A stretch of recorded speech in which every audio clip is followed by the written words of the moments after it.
Hello and welcome back to the Three Pears Chat, your official Worcestershire County Cricket Club catch-up, where today you're joined by me, your host Sam Rhymes, to bring you up to date on all the very latest from the club, with a couple of very honourable guests in some very festive numbers. A Christmassy sort of theme to today, with our first present coming in the form of club captain Brett D'Oliveira. Great to see in a fine bill of health. Dolly, how are you? Very well, thanks Sam. Great to be here. As you said, fresh out the boot, so it's nice to be back into some training. Excellent. The boot of what? Excellent. The car. Also with us today is CEO Ashley Giles. Ash, I'd say you've had a bit of downtime, but I know that's very unlikely. How are you? How's it been since the season's ended? Yeah, really good. Yeah, I actually managed a couple of weeks away with the family, which was great after a long season, but straight back into it now and looking forward to this Christmas period. Excellent, good. And of course, a Three Pears Chat wouldn't be complete without Joe Tromans, Worcestershire's Chief Revenue Officer. I'd ask you the same question, Joe, but I know full well you've been a very busy man. How are you? Well, good. Pleased to be back. Excellent, good. On today's agenda, we're going to be having a very in-depth look back at the 2025 season across all things men's and women's cricket, reviewing the Worcestershire County Championship, the Vitality T20 Blast, of course, the Metro Bank One Day Cup, and everything in the same ilk from the women's side. We're going to take a commercial look back at 2025, the much talked about 2026 fixture scheduling, new signings on and off the field, which to come your way, and a little update on the ground. And we're also going to finish with questions from you, our supporters. So now that is all said and done, you can settle in and look forward to an excellent show. Brett, I'm going to come to you first. Let's look back at 2025. You're someone that's been in the club for well over a decade now. How do you review, sorry, in the best way possible, how do you look back at 2025 when you review the year? Look, a great year, I think. I spoke about it towards the end of the season that, you know, you set out at the start of the season to try and win a trophy, and to win one of those trophies out of the three is really pleasing. However, it's obviously dampened by the fact that we didn't stay up in Division 1 and compete as well as we would like. But having said that, I thought we played really well at times. We just didn't quite get over the line in a few games. Do you judge the season as a success, given you've won a trophy? You've mentioned there the sort of two different ends of the spectrum, going down in Division 1, unfortunately, but winning that trophy. Do you see this year as a success? Yeah, I do, definitely. I think any time that you win a trophy is really successful.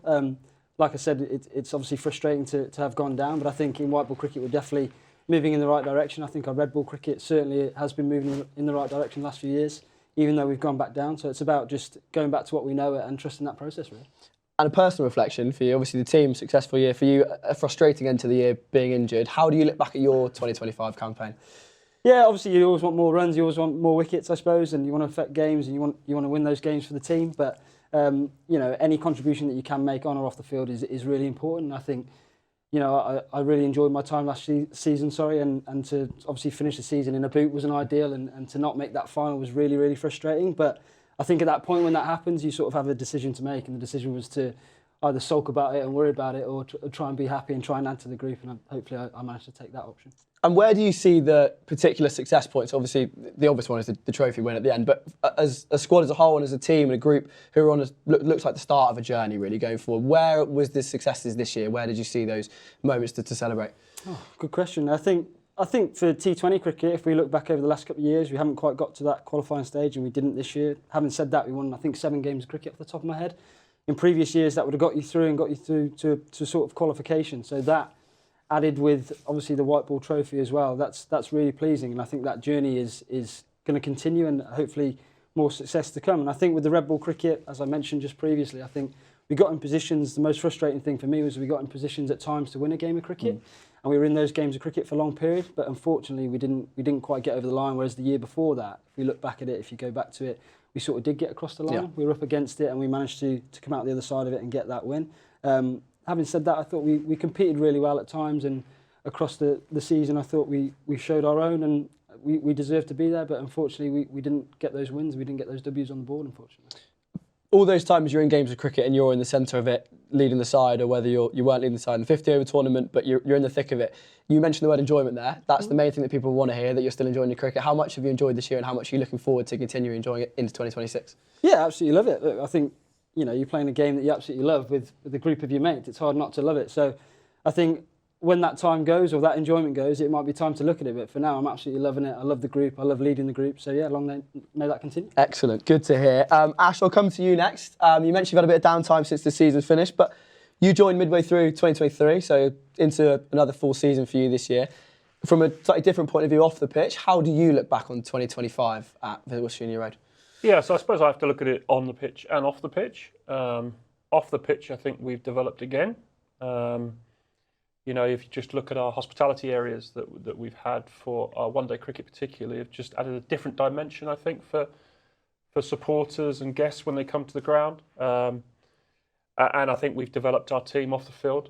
And I think we've also done the same on the field, which has been really important. And we continue to move forward. We started this season with the goal of staying in Division 1 for the second year in a row, which we've never achieved. It was just beyond us this year. I can't ever question the commitment and the hard work that went into every one of those matches, but we didn't always get it right.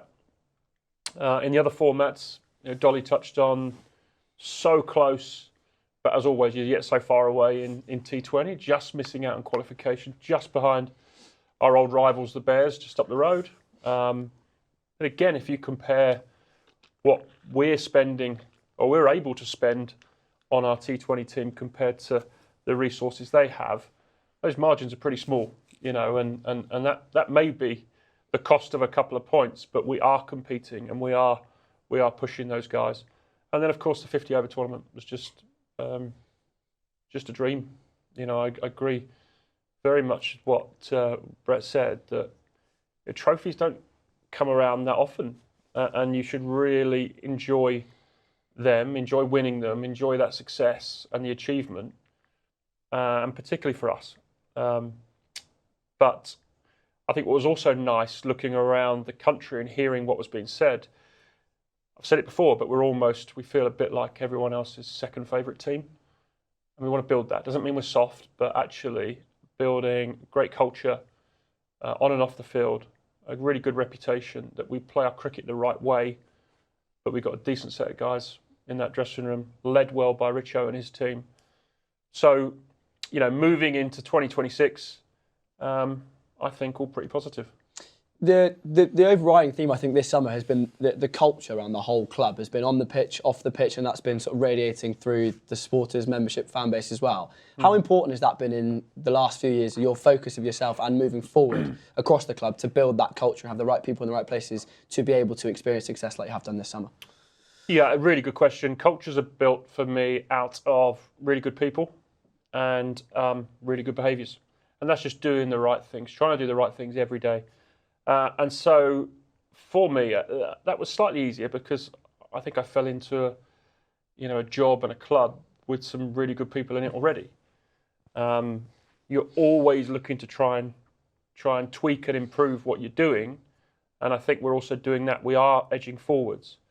But, if in times of struggle and those bad times, and we've had a couple of those over the last couple of years, you always fall back on your culture, your values, and that is absolutely the foundation of that, is having really good people.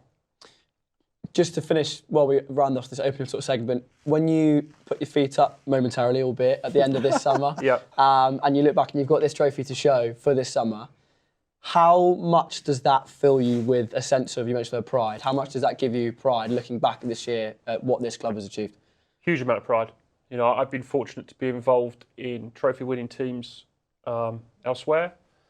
I had as much, if not more, pride in this for what I see that goes on in the dressing room and the hard work that goes in throughout the club. But yeah, asking about my break, it's probably the first break I've had actually where I've been able to completely switch off. And some of that is, of course, reflecting on winning a trophy, and some of it's also being able to reflect on a situation now where we're debt-free as a club and we can start looking into the future and some sustainability, which has not always been guaranteed for us. That means that the hard work really begins because we've really got to make the business sweat, if you like, and really work. But, having a degree of comfort, that debt not hanging over you certainly makes a big difference. Amazing. Joe, I'm going to come to you with the same sort of question, a pretty open one. 2025 through more of a commercial lens. How has it been for you, and how do you reflect on 2025? I think it's a difficult one to sum up, but overall it's been hugely positive again. I think we've sold more tickets than we have done in many years. Hospitality, which has been a real focus area, is record amount of covers in that as well. And experience scores have been up again on the year before. I think the key thing for us is whatever we do is delivering those great experiences. The core of that's building relationships with as many people as possible. And that, I think, is an area we've focused on. We've built, the kind of official club partners base have grown from the early 20s to mid 80s now. And as Ash alluded to before, we're having to scale the business to catch up in lots of ways as well, and almost right-size the ship, I think. And we've started that process off the field this winter as well, because actually I think the most important thing of that is we can't afford to stand still, because if we stand still in the way society is now in their expectations in terms of experiences, we'll get left behind very quickly. So this winter again, we often get asked, don't we, well, you're working in cricket, what are you going to do in the winter? I find it a little bit more intense now than I do when the cricket's on the middle of the summer, to be honest, because we're setting up those improvements, what we want to deliver next year. And it's important that actually next summer, everyone who visits New Road feels that there's been another big uplift in that experience at the ground. You touched on it there as well, and Ash mentioned it, the culture, people at the heart of the business is a phrase that gets used a lot around the club. Why is that such a key message, and why is that so important for you, do you think, building and trying to get to where you want to be moving forward?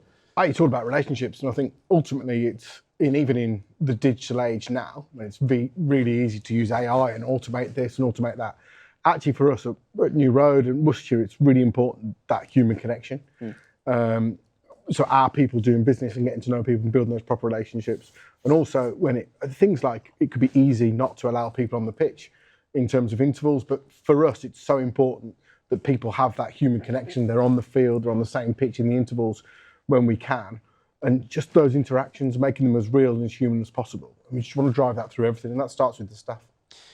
And Dolly mentioned it, but playing at home, playing in front of a loyal, keen supporter base, I'm sure you see the same benefits with the membership and the supporters from a commercial perspective. When you look at the One Day Cup, that kind of typified that unity that was surrounded around the club throughout August and eventually came to fruition on that day at Trent Bridge. For you, how memorable, how magical was that day, and to have a trophy to show for someone that's been there for quite a long time, to have that to show for the hard work must be very rewarding. Yeah, I'm 7 seasons in. First cup win, came very close to my first year, and last ball loss in the Blast at Edgbaston. I thought, it's going to be like this every year. Yeah. But do you know what? It's a roller coaster, and that's what I think. It's moments like these why sport's so special, because you look forward to these moments when don't come very often, and it just keeps you going. It keeps you something to look forward to. Keeps you being a fan, I suppose, as well. So it's hugely important for the club partners, the members. And just seeing the amount of news coverage we get, got absolutely incredible. Fantastic. So that's a little 2025 wrapped from the three gentlemen. We're going to go for a bit of a deeper dive into red ball cricket now. So we're going to talk Rothesay County Championship. So Brett, I'll start with you. Let's talk about the obvious, unfortunately not being able to survive in Division 1 this season. Lots of games of cricket, and you touched on it. How many games went down to a session or two? You think Hampshire away, with a big partnership between Hosey and Libs that looked like set up the game, unfortunately didn't quite get over the line. Sussex, I think, towards the back end of the season. There was lots of situations where the group were in games of cricket and were very close to winning games of cricket. When you look back, do you see that as almost a positive that you're that close to winning games, or do you see it as a frustration that potentially there are opportunities missed that maybe didn't quite work out in the end? Yeah, good question. I think, if I'm honest, a bit of both. I think the journey that we've been going on and that we're on now, I think if we look back 2 or 3 years ago, I believe that we didn't really know how to get into those games of cricket. So the fact now that we are actually getting into those games of cricket, and sometimes more frustrating, we're getting ahead of the game of cricket, and we just need to have a couple of good sessions or a good day to sort of ram that victory home over the last period or the last session. It's sort of unknown territory almost, because we haven't been ahead of the game at times.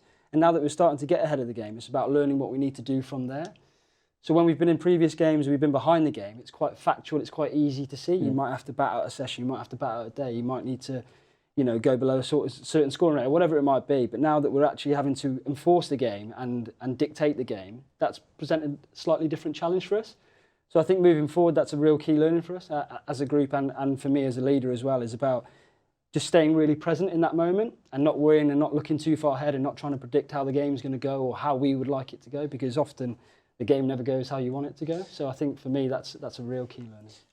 This group, and you've got a couple, there's yourself, there's obviously Jake, Gareth Roderick, that have been around for a while, Tom Taylor, who had an exceptional season. Yeah. A couple of key sort of leaders and senior figures in that squad, but you've also got a real crop of younger players coming in. Isaac Mohammed debuted in Rebel Cricket, Dan Latigan came in and featured towards the back end of the summer. How encouraging is it that you've got players like that and you've got a squad that looks like it's got a really nice balance to it now? You say if you can get that sort of learning and you can get that experience of how to win those games of cricket, you're really not far away from pushing yourselves to a promotion back to Division 1 next summer, surely?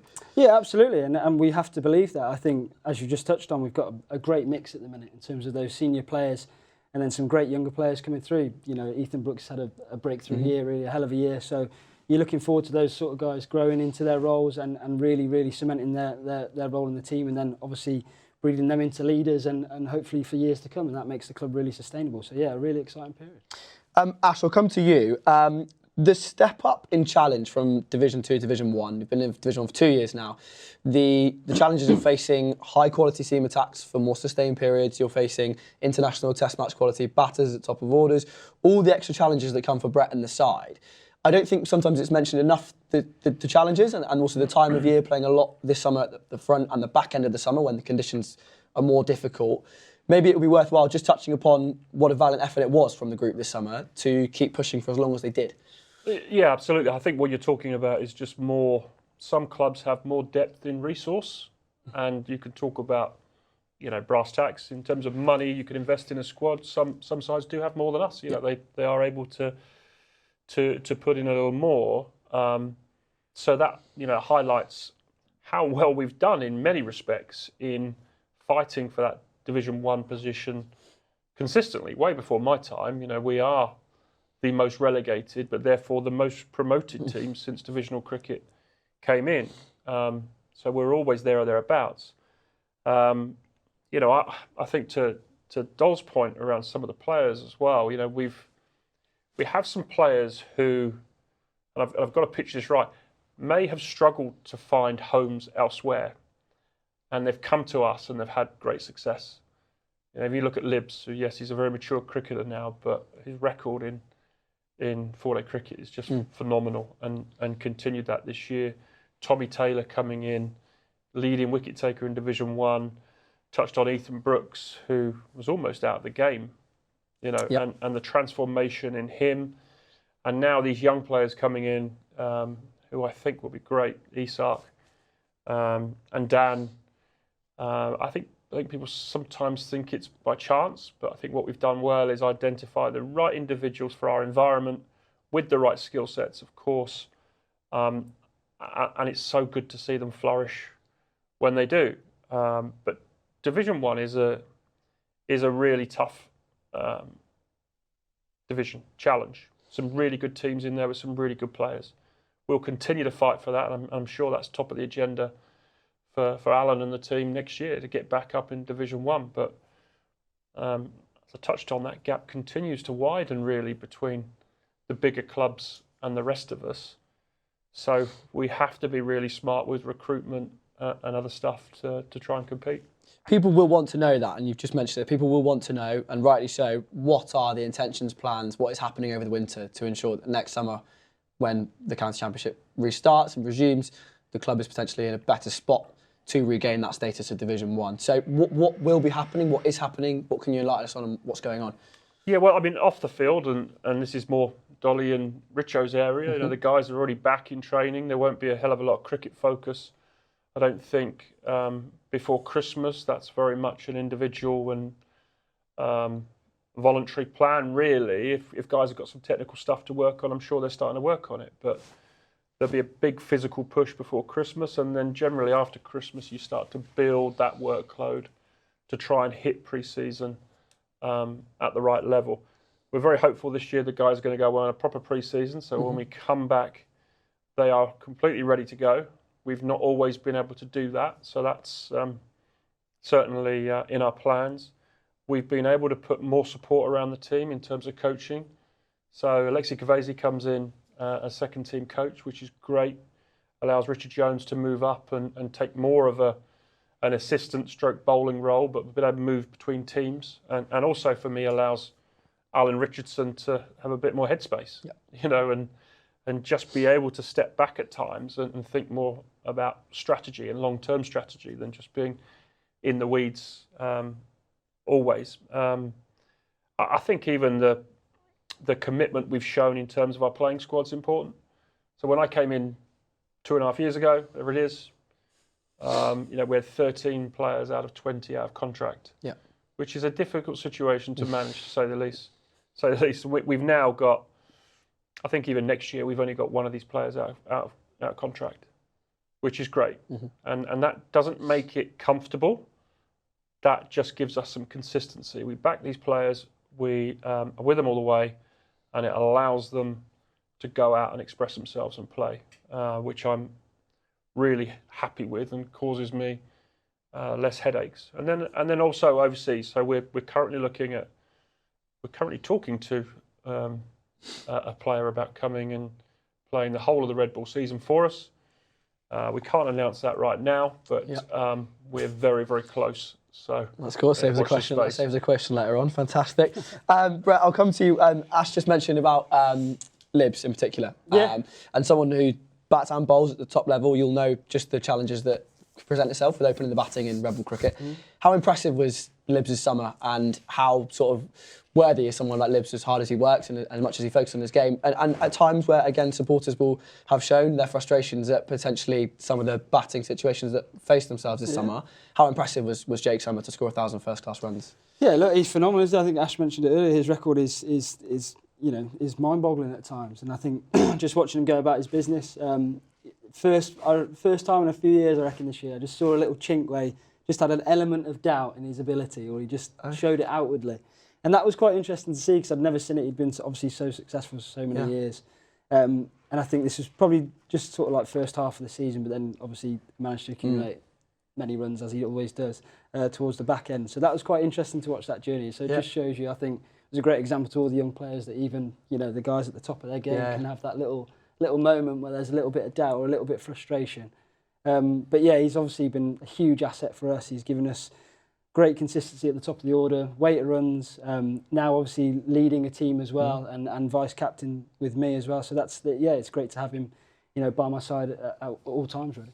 And for someone like him, who's become that anchor at the top of the order, as we mentioned there, frustrating at times where early wickets fell in Red Bull cricket, and sometimes other teams got on top. We've mentioned about all the other factors that come into it. To have someone like him, and then you've got the likes of Dan, and he's up coming in. How important is it to have someone like him that those young lads can follow and learn off on the way? Yeah, absolutely. And I'm sure those guys, well, I've seen it, firsthand, those guys do pick his brains, and they do talk to him a lot about batting. I think also batting at New Road, that comes with its unique challenges at times as well. So, he's obviously found success at doing that over a period of time. So for those boys to sort of feed off that and watch him work and talk to him about how he goes about building innings is really important as well. So, to have that mixture of young guys and a senior player like Libs is really, really, really important. And just to finish on the Red Bull stuff, general thoughts, excitement about next summer getting started. Fixtures came out not long ago, which we'll touch upon, but how excited are you to get going back into the Whites next summer? Yeah, obviously chomping at the bit to get going. Obviously you go down, you feel like you have a sort of a point to prove, and you want to give the supporters something to shout about in Red Bull cricket. So yeah, the goal is obviously to try and get back up and get back to Division 1. It always will be that. But we have to stay really present, and we have to worry about the smaller pieces that go into the bigger jigsaw. Absolutely. Well, that's it for Red Bull cricket for now. We're going to move on to white ball cricket and the Vitality T20 Blast. Of course, Worcestershire Rapids finished 5th in the North Group, narrowly missing out on quarter-final qualification on the very last day of the group stages. Brett, I'll come to you straight away. Fair to say a bit of a tournament of two halves, probably. Yeah, I think so. I think it was a bit inconsistent at times, wasn't it? And then we had a little bit of a run. But, again, some outstanding individual performances. I thought Ethan Brooks had a hell of a tournament. I think really exciting cricketer on our hands there. It's about keeping his feet on the ground more than anything. But how didn't he get picked up in the 100th? Yeah. Big character. He was pretty gutted about it, wasn't he, actually? He said, if we expressed it openly. But Well, yeah, I think you sort of feel that from him, don't you? Because you look around the teams, I suppose, and you see other guys getting picked, and you probably can see him doing that similar role, and you think he's had a successful tournament. Why is he not getting that opportunity? But I think the key thing for him is he's just got to keep putting in performances, try and block out that sort of outside noise as such, and just keep doing what he's doing. But yeah, in terms of that T20 campaign, I thought it was a really good campaign. As you said, we just missed out on the last day. I think we were sat watching that Warwickshire game, weren't we? A bit frustrated at the time, but I think it sort of we found our feet really a little bit, and I think when you've got new players coming in over a period, a lot of change. It takes you time to do that, to find rhythm and consistency in people's roles, and someone like Ethan just to settle and go, I belong now. I can play. So I think what's key next year is that we continue to build on that, not start afresh and go, right, do we remember how we played last year? You know, hit the ground running. And I think having 2 overseas back who have been involved before will really help. Osama Mir and Ben Dwarshus, both very good players, both experienced. And the way Ben settled this year. And I think it's great credit to the club and the dressing room again that both of those guys made advances to come back to us. Okay, yeah. You know, which is brilliant. Of course, we want them, but it's brilliant when players of that calibre want to come and play at New Road. It's very telling, isn't it? Not many people will know that either. That was the way the sort of conversation started. And that says a lot about their experiences at the club previously. Absolutely, yeah. That's it's almost the most important thing. I know winning is important. That's what we do, but you can't guarantee that. You know, Dole's right. You do the process incredibly well, do the little things incredibly hard, but sometimes it still doesn't work out. You know, there's margins. But you want everyone to be happy in that environment, and it is telling when the overseas players really want to come back and play in that same dressing room. So there's real potential in this side next year with Isak coming into the fore. We've seen Ethan, we spoke about, the 2 overseas coming back. That squad is really building proper depth. They must be quite exciting to get going in the white ball stuff next year. Yeah, absolutely, of course. I think, you know, everybody loves T20 cricket, don't they? It comes at sort of a nice time in the season. So, yeah, we'll definitely be looking to make advances on what we did last season. I think, looking back on that journey again, I think 2 years ago, 3 years ago, sort of square pegs and round holes a little bit at times, you know, experimenting with different players because we didn't have clarity of roles or we didn't have those guys in those positions. But as Ash just mentioned, I feel like we're starting to get that clarity. We're starting to get people cemented in different roles. I feel like we're getting the balance right. At home especially, and obviously then when we go away from home we've got options, so all those things added into the mix. You know, you've still got to go out there and win the game of cricket, as that always matters, but I think we've got a good opportunity to be able to do that. So a healthy mix, I think, Sam, of having consistency and players knowing their roles, but also enough competition just to keep players to a degree on their toes. Players coming through like Isak and now Dan. We've talked about Dan. Dan will obviously be overseas. So we have 2 overseas players. You know, the intention would be to play those 2 overseas players. Of course.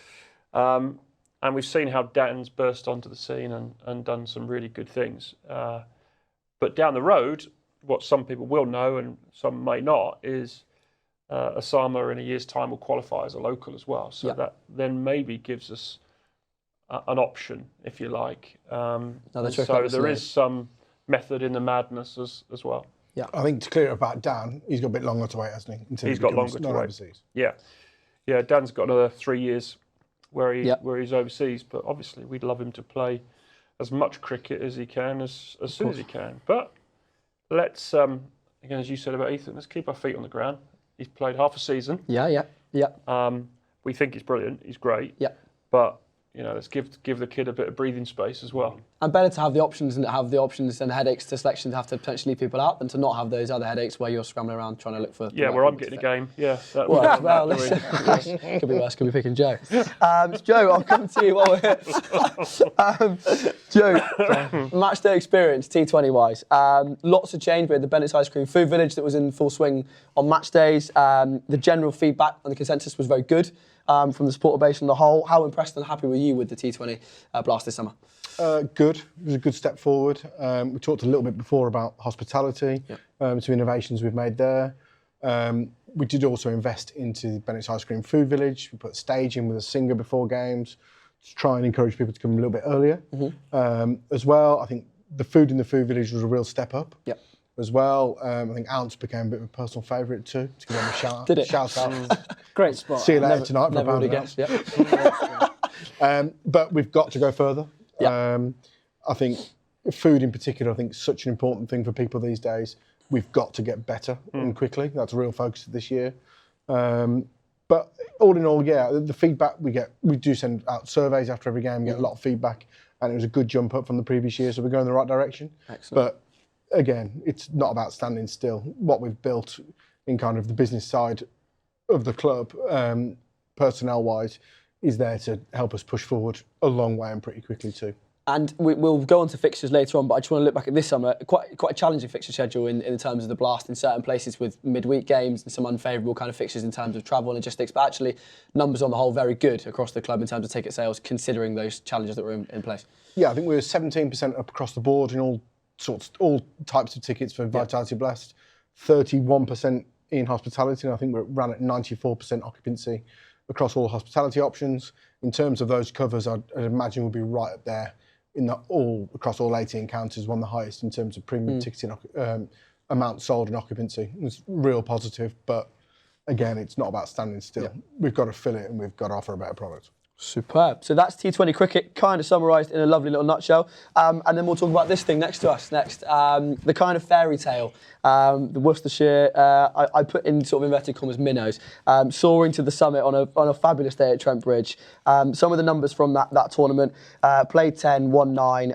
Ben Allison finishing as leading wicket taker, Jake Libby finishing with the highest ever list day average in a single competition. The whole of Worcestershire kind of coming behind the club in that month of August.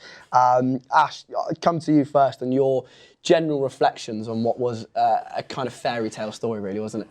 Yeah, it was just really special for many reasons. I mean, the build of 50 over cricket over the last couple of years for me has been almost sort of palpable. I kept saying that, you know, it's just like a good day out of the cricket for us. Mm-hmm.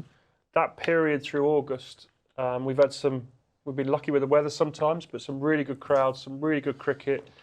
I think our members and supporters love seeing, you know, the opportunity for some young players to come and play as well. It's not all about seeing the superstars, but, you know, some of the young guys like Dan we mentioned come out and show what they can do.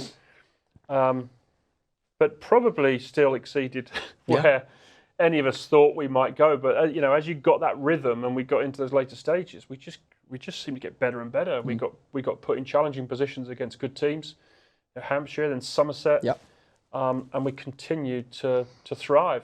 You know, I think we're helped a little bit by 100 selection. Mm-hmm. So we've lost Hosey in the past, lost Hosey this year, but we're able to keep the core of a experienced team, relatively experienced team together. I hope we can continue to do that. Selfishly, I'd rather Ethan Brooks doesn't get picked up in the 100 next year. Naturally. But seeing that build, and then obviously underneath that the Josh Baker Foundation stuff and the support from Ativo, it almost felt at one point like it was just written in the stars. Yep. And thankfully it was. And for Henry to hit those winning runs at Trent Bridge, one of Josh's best mates, it couldn't have been more fitting. Pretty magical, wasn't it? And Brett, and I'm sure you'll only echo what Ash has said there, but it felt like as the month went on, as time went on, the clarity of roles, which you mentioned in the T20 cricket, was personified perfectly in the One Day Cup, because at every single moment where a pinch point came, someone stood up and did the right thing, all the way through to that winning moment at the end when you went loopy on the balcony. How was it? How did you find it being out there? Obviously amazing tournament, as we've touched on. I think a real key point I thought for the tournament, actually, and we spoke about it the other day, just on general reflection, was that we drew that game against Nottingham. Yes. I think was that the first game? Tie opening game, yeah. And we tied, and we were actually way ahead of that game, and we sort of, I don't know, for whatever reason, we either thought we'd won the game or we got our plan slightly wrong, or a mixture of the two. And I think at that point in the dressing room at that time, it was, you have a choice to make whether that sort of defines your tournament, or you try and change that momentum and you shift forward.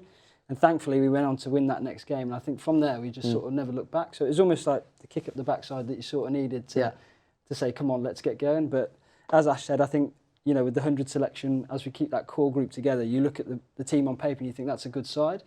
But going out and then performing and winning those games is a different thing. But I thought to go out and do what we did, and all the nice stuff that goes with it as well, with the Josh Baker Foundation and everything else, as Ash said, it just felt like it was written in the stars. And I can imagine a very nice sort of welcome shift from a challenging red ball summer, the T20 Blast, where actually finished really well, but that led quite nicely into the start of this tournament. The momentum kind of just followed through, didn't it, through the whole month and just built and built as time went on. Yeah, that's it. And I think white ball cricket's an interesting one. It might be interesting to get Ash's thoughts on this, but it's a volatile game, the white ball game, because you constantly sort of have to take the game on. Yeah. You can't sit still, whereas in a red ball game you might have a session where you don't quite score or you don't quite take those wickets, and you can sort of build through that forward-dayer. But a 50-over game or a T20 game, there's moments where you just have to take the game on. Otherwise, you're going to be so far behind the game, you'll probably end up losing it. So that's the excitement of the game, and that's why everybody loves it. But to keep doing that, and that's why I believe you get on the sort of roll. If you win a game, that confidence builds, and you sort of get on that roll. But it has the flip side of that. If you lose a game, you can sort of spiral, in my opinion. Yeah, absolutely. But I think it was a great campaign. Obviously. Excellent, absolutely. And Joe, from your point of view, you mentioned earlier you've been here for 7 years now. How big of an impact can a trophy win, and what have you seen so far, and how much more of an impact do you think it can have on the wider club as we move forward into 2026? Yeah, it's been great. I mean, I touched on before the amount of kind of extra eyeballs on the club, which has been really positive. It's always really positive to get any sort of positive news. We've been out and seen a lot of club partners with the trophy. They're all really pleased to see us and share the moment with their staff as well. But for us, it's about making sure we make sure that moment, that great moment, lasts for as long as possible. Talk about it. I mean, I'm going out with the trophy again tomorrow to visit Metrobank, and we've got a few more visits planned as well. Yeah. I know the trophy will be out for the members' lunch on Sunday and other things. And it's just getting everyone involved with the clubs as much part of the victory as each other, and it's sharing that moment with them and making sure we just maximise it, really. Absolutely. Well, that's a pretty comprehensive roundup of men's cricket this summer at Visit Worcestershire Road. We'll switch our attentions now to the women's Rapids. The growth, development of the women's game continued at Tier 2 level. Ash, glimpses of quality from a very young side, in fairness, who had a lot of hurdles, a lot of obstacles across the summer, with gaps in between fixtures and consistency of selection with lots of loan deals, etc., etc. What's your overall assessment of the women's Rapids this summer? Yeah, well, look, it's our first step into Tier 2 cricket, and a lot of it unknown and sort of feeling your way in, and that's both for us as the team, but also the players. It's all new for them. It is still amateur, but most of the training's become semi-professional. So it is a step up, and overall pretty happy with how we went. And I was clear with Ed Wilson from the start that this year is not about make or break. It's not about we've got to win a trophy. Yes, you always want success because, again, as Brett touched on with the men's teams, success breeds confidence, and then the whole thing just keeps going.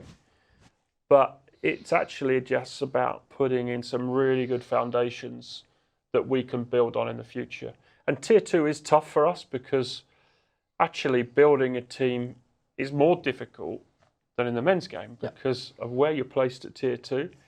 If you start producing good players, they just get nabbed. They're gone up to Tier 1 in no time at all. Big Brother up the road in Birmingham thinks they can just take our players. They're good at that. They're very good at that. So that makes it challenging for Ed to build consistency. But ultimately, it's about more eyes on the game, more women and girls playing the game, so we can build a much deeper pool of quality and talent, where actually, hopefully in the future, it doesn't matter whether some of that talent's pinched, which we've seen with the men. We've got enough quality in there to still compete.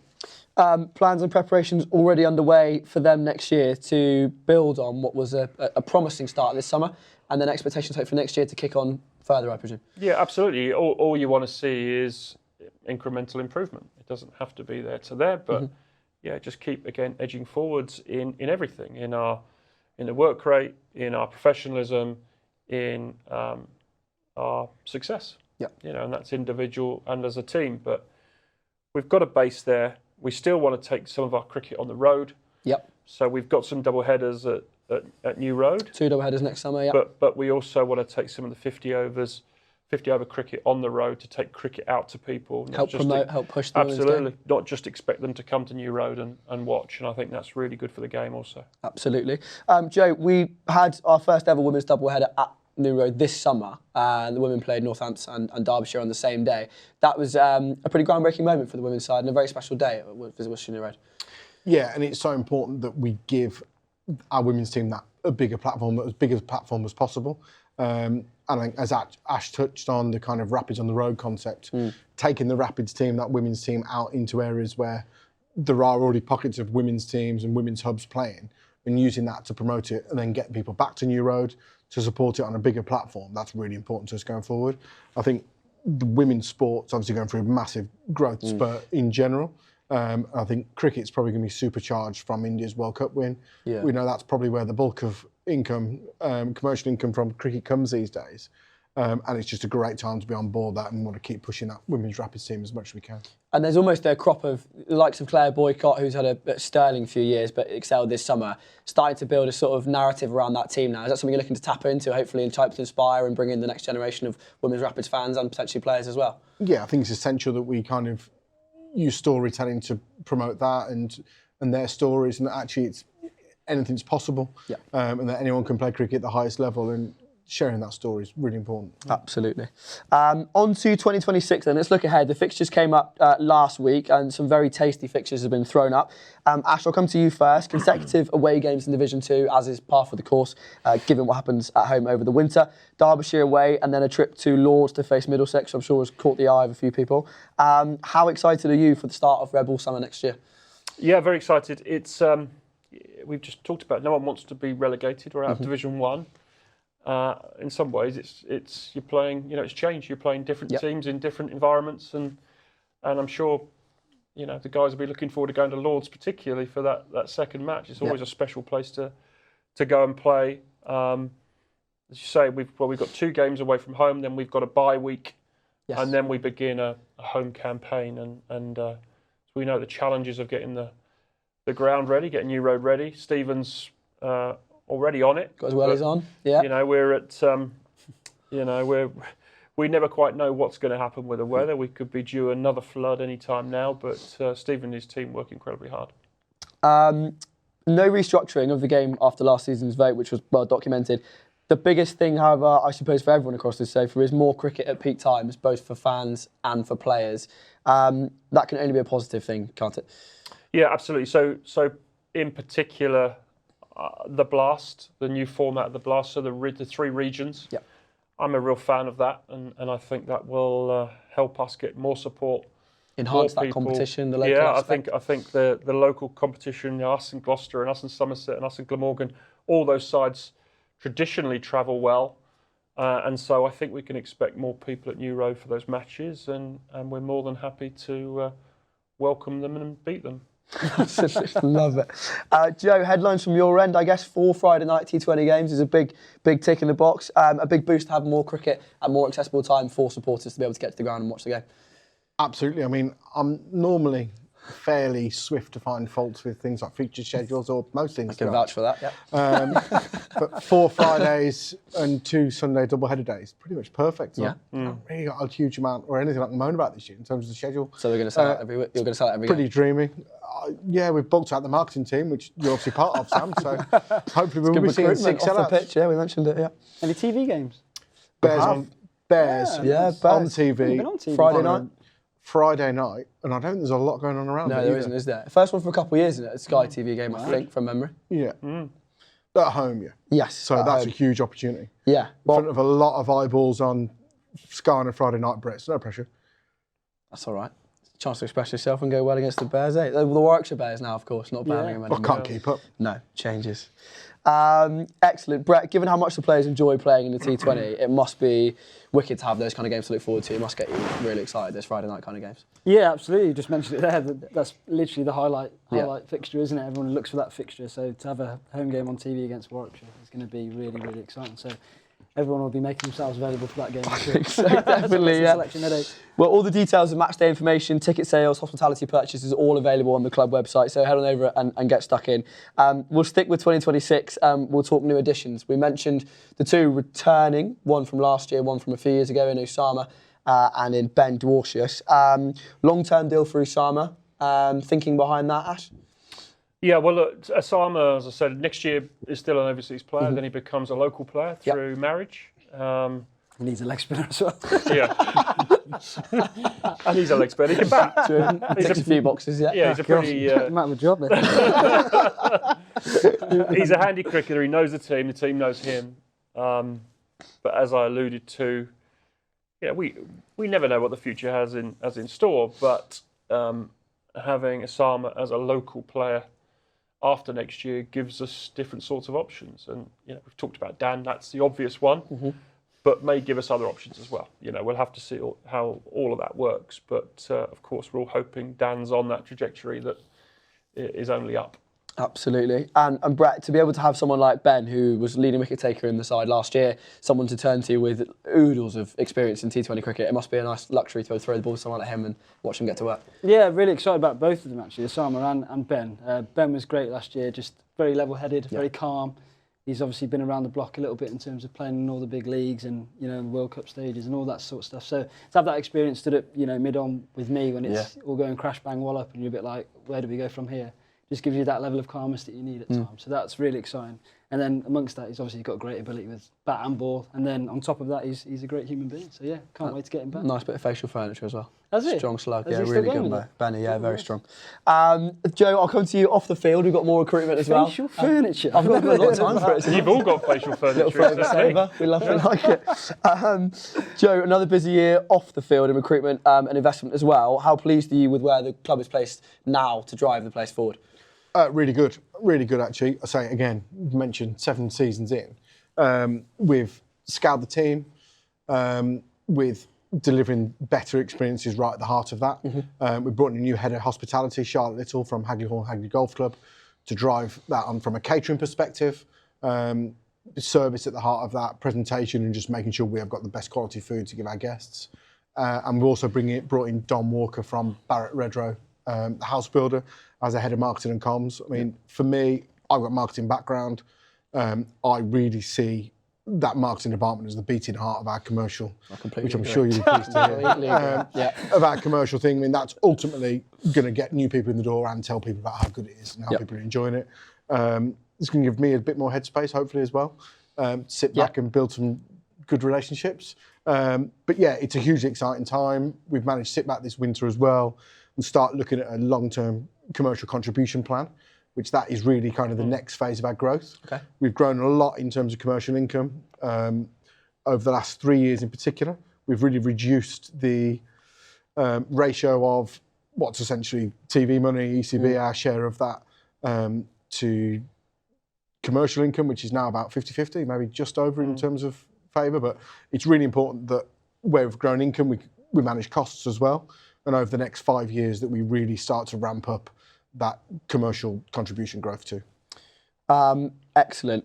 We will move forward from this year. We're going to look at what's happening off the pitch in a bit more depth. We're talking about the time of year now where we swap sun cream for snorkels at Visit Worcestershire Road. 1 flood so far already.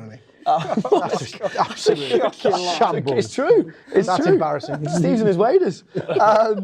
Ash, could you give us a little update on the ground currently and maybe in a bit of a wider, more longer term sense, other updates in terms of what's happening with ground development? Yeah, sure. So we have had 1 full flood. That flood, I think, was about the 16th of November, which is almost a month later than we've had floods the last 2 years. So that has helped in that the impact on the square, particularly, at the end of the season, Steve and his team bed it down or reseed it, and when you get a flood so soon after, it can undo all that work pretty quickly. It being 4 weeks later, it just gives it a bit more time to settle. And that flood came and went pretty quickly, so it was pretty much off in 4 days. But so far, looks like the grass is holding and it looks in pretty good nick. But we're never sure what's on the way, are we? Of course, yeah. At New Road. In terms of other developments, we keep talking about the look for an additional venue for us that gives us a bit more security around cricket, and that continues. Not much more to add than that. I don't want to start too much speculation. Yeah. But we're very much working forwards. But again, repeating myself, the closer you get to these decisions, the slower it gets, because they're all very important decisions and they need a lot of, a lot of thought. Fine. Excellent. Okay, I think we'll wrap up with some questions that have come in this week for the three of you. We'll start off with a question regarding Red Bull overseas signings and potentially, you touched on it earlier, Ash. You said that there potentially might not be something happening. Yeah, we're getting close, I think. Very close. Looking at the same sort of formula. So I've talked about this as well before, but Richo and his team, what do you want? Yep. And they'll come with a long list. We'll shorten it. Hopefully, help at that point, and then we go after a couple of targets. And what are we looking for? Well, primarily someone who bowls, but obviously offers other stuff, and that maybe with a bat, obviously in the field, but we want someone who's going to be really good around the dressing room as well. Getting that right is as important as the skills they bring to the pitch. Some consistency is also important. Yep. We see in a lot of cases now overseas players come and go and spend short periods. Yep. Not a big fan of that. I don't think it has a hell of a lot of success there, because it takes any player time to settle. And where we've zeroed in, I think we've found that sort of player. Exciting. For some, say, well, why aren't we signing this guy? Why aren't we signing the top 10 in the world? Yeah. That's just not possible. That's so we've got to juggle all of those things and come up with the right answer. And I think we've come up with a pretty good answer. But until I actually see that ink drying on the paper, then we won't be saying anything. Excellent. Okay, well, watch this space for now. Another question here is about overseas, and it's about Ben Dwarshuis. Last year, obviously, he left before the last group game. Is he confirmed for the duration of this year's tournament? Currently, yes. Yep. But barring any... Forgive us, we never quite know what the international schedule might throw up, or teams organise competitions at last minute. Yeah. But as we stand, we'll have Ben for the whole lot, which again will be great. I got a question for you here, Brett, from Simon. Is there a chance one day we're going to see the next generation of D'Oliveira's playing for Worcestershire? It's a good question. But there is a chance. There's two chances so far. So, I don't know. If they want to, then great. Yep. But if they don't, whatever makes them happy, I suppose. But all I can say is my eldest son is 8 years old. He's absolutely football mad at the minute. So there's he does pick up a cricket bat now and again, and he's quite good. But at the minute, all his friends are playing football, so that'll dictate. Who's his support? He's actually a Chelsea fan. This is in blue. He's halfway there, I suppose. It's not bad, is it? Not bad, result. Well, there you go. Yeah. Joe, one for you from Jiminy. When did your role title change, and what does it now entail? I'm curious. That's a good question. Great question. So I think it formally changed on the 1st of October. What does it now entail? Probably pass that to Ash, really. One for you. Well, I don't mind coming in. For me, Joe's transformed a lot of what we do commercially in my time here. I mean, our sponsorship, I think you've quadrupled. 5 times. Okay, 5 times, sorry. Our sponsorship, partnership levels. We've talked about hospitality areas, which a lot of these things are Joe's sort of brainchild. And what I wanted to do now is put all these revenue generating areas in one place. And that's with him, and I think it's in a really good place and safe hands. But it's another reason we've invested in the broader team. I need to give Joe some headspace, to be able to think strategically. And so when I arrived, Joe was doing about 5 different jobs, from communications, photographer, marketing, commercial. Yeah. What was that? Heckler. I still do that one. It's just too much. It's too much for anyone, and also don't want to burn our best people out. So I think it's a really good fit. The big change is that catering will now fall under Joe as well, which is really important with that hospitality piece. So. We're expecting big things. Brilliant. I think that pretty comprehensively answers Jimmy's question, and I'm glad to learn as well. Jimmy, is that a real name? Or? Jimmy or Jiminy? I've got it down as Jiminy here, but it might be a typo from mine. I apologise if it is. I've got a question about the floodlight situation at the club from Annie. I'll throw it open to any one of you. Are there any plans to install new floodlights? Would later start times help increase ticket sales at the club for matches? No, I think that's actually a really, really easy one to answer. And it's quite, the short answer is no. The longer answer is they're very expensive. We're looking at between £3 to £4 million. It would give us that scope to increase attendances, but actually we don't have the capacity for it. I think in T20 in particular, we run at fairly high capacity. So to sell out all 6 of those games isn't going to give us a huge amount more cash, which means the commercial payback on £4 million floodlights it's an impossibility. We know, and I've talked briefly about it before, we need to increase that commercial contribution into the business so we can invest more into cricket, but it's not necessarily going to come from cricket areas. We're building that long-term contribution plan, but a lot of that is around innovation and thinking outside the box and other things we can do to sweat what New Road is an asset. Unfortunately, floodlights just isn't going to give us an additional commercial income at all. Yeah, and you take away just the cost element, but fitting floodlights to New Road, given all the challenges around flooding and local community in our position within it, just across the water from the cathedral, take a bit more than even just the £3 million, I think. Of course. We're in a heritage conservation area. Even if we put floodlights in, we've got planning permission for that. We'd then need planning permission for more stands and stuff, and it's just unfortunate. A lot of factors. Okay. So short answer, no, is the answer there, Annie. Apologies. Brett, question for you. I kind of touched on it earlier. What's your key takeaway from this year's Red Bull summer, and what's the one thing we can expect to change or improve heading into 2026?